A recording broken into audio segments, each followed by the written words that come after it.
Hello students, the base classes के YouTube channel पे आपका स्वागत है। आज हम करने जा रहे हैं 2020-21 के सेशन के लिए सीबीएसई ने जो सिलेबस रिड्यूस किया है वो आज हम इसमें करेंगे +1 का केमिस्ट्री का सिलेबस। ठीक है, तो इसमें हम हर एक चैप्टर के साथ टॉपिक डिस्कस करेंगे जो जो रिड्यूस किए गए हैं। तो सबसे पहले हम करते हैं first chapter, some basic concept of chemistry. इसमें क्या क्या रिड्यूस किया गया है, इसमें देखिए सबसे पहला टॉपिक जो रिड्यूस किया गया है वो है नेचर ऑफ मैटर। उसके बाद लॉ ऑफ केमिकल कॉम्बिनेशन, इसमें हम लॉ पढ़ते थे जैसे law of conservation of mass, law of constant composition, law of multiple proportion, law of reciprocal proportion, law of combining volume. तो ये जो लॉ है वो हटा दिए गए हैं। इसके बाद हम करते थे डाल्टन एटॉमिक थ्योरी। ठीक है, इसका जो इसके अंदर जो आता था कॉन्सेप्ट ऑफ एलिमेंट, एटम और मॉलिक्यूल। डाल्टन एटॉमिक थ्योरी के अकॉर्डिंग जो हम कॉन्सेप्ट पढ़ते थे कि एलिमेंट क्या होता है, एटम क्या होता है, मॉलिक्यूल क्या होता है, तो वो नहीं करना है। तो मोटा मोटा अगर हम कहें फर्स्ट चैप्टर में से तो nature of matter, law of chemical combination और डाल्टन एटॉमिक थ्योरी, ये 3 टॉपिक जो है वो रिड्यूस किए गए हैं। उसके बाद आते हैं हम नेक्स्ट चैप्टर पे, second chapter structure of atom. इसमें क्या है, discovery of electron, proton and neutron, ये हम करते थे, वो नहीं करना। एटॉमिक नंबर क्या होता है, आइसोटॉप, आइसोबार, इसकी डेफिनेशन और एग्जांपल करते थे, वो नहीं करने। थॉमसन मॉडल और इट्स एंड इट्स लिमिटेशन, ये नहीं करना। Rutherford model and it's limitation, तो ये दोनों मॉडल जो हम मॉडल पढ़ते थे और उसके बाद इसकी लिमिटेशन करते थे, तो यहाँ पे इस बार ये नहीं करना है। ठीक है, तो मेनली क्या क्या हटाया गया है सेकंड चैप्टर में से, discovery of electron, proton, neutron, atomic number, isotope और आइसोबार, इनकी डेफिनेशन एग्जांपल के साथ करते थे, वो नहीं करनी। उसके बाद 2 मॉडल हटाए गए हैं, थॉमसन मॉडल और रदरफोर्ड मॉडल, साथ में उसकी लिमिटेशन करते थे, वो भी नहीं करनी। अब आते हैं हम थर्ड चैप्टर पे।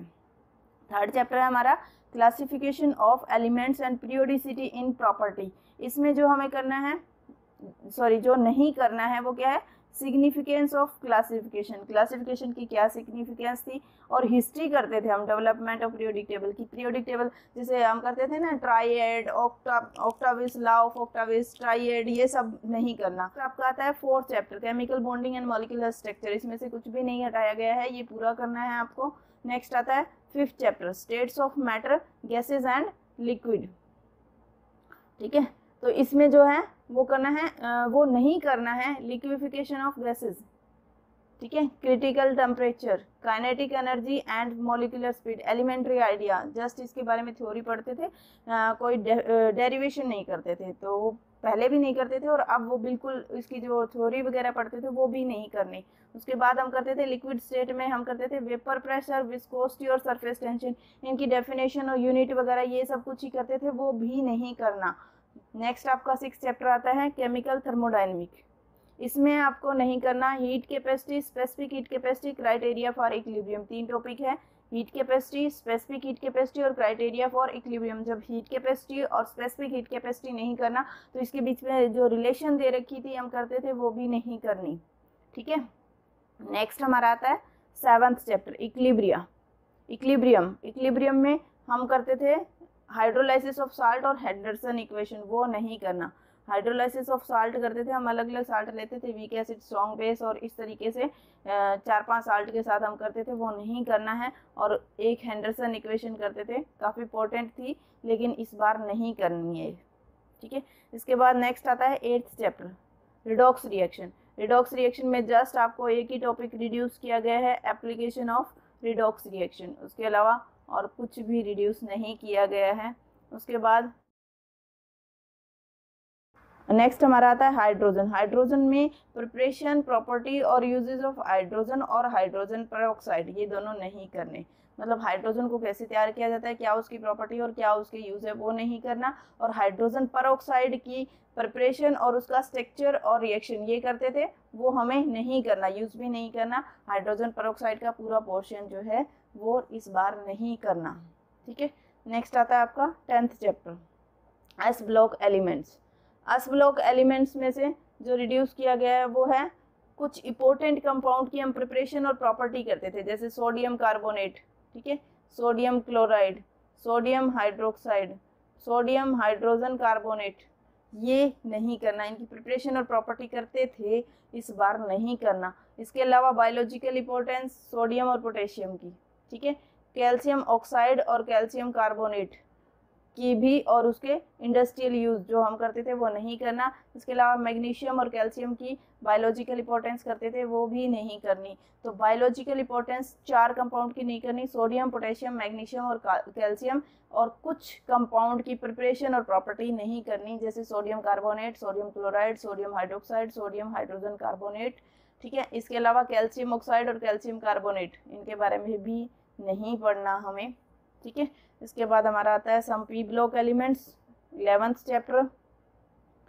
इसमें जो हमें नहीं करना वो क्या है कि कुछ इंपॉर्टेंट कंपाउंड, इसमें भी बोरेक्स पढ़ते थे हम, इंपॉर्टेंट था, बोरिक एसिड, बोरोन हाइड्राइड्स, ये नहीं करना। एल्यूमिनियम की रिएक्शन एसिड और एल्कली के साथ और उसके यूज़, ये भी नहीं करना। कार्बन वाले पोर्शन में हमें कुछ कार्बन के इंपॉर्टेंट कंपाउंड्स दें, जैसे इसके कंपाउंड में ऑक्साइड और कंपाउंड, वो नहीं करने। इंपॉर्टेंट कंपाउंड सिलिकॉन के नहीं करने। सिलिकॉन के जो यूज़ थे, silicon tetrachloride, silicon silicates, zeolites और उसके यूज़, ये नहीं करने हमें। तो कार्बन के कुछ कंपाउंड, इंपॉर्टेंट कंपाउंड ऑक्साइड्स, उनके जो यूज़ है वो नहीं करने। इंपॉर्टेंट कंपाउंड जैसे सिलिकॉन के हैं या उसके कुछ फ्यू यूजेस हैं, सिलिकॉन टेट्राक्लोराइड का, सिलिकॉन्स का, सिलिकेट्स का और जियोलाइट का, और उसके यूज़ नहीं करने। तो मोस्टली इसमें जो है 3 तो कंपाउंड नहीं करने, borax, boric acid, boron hydride, ये नहीं पढ़ने बिल्कुल भी।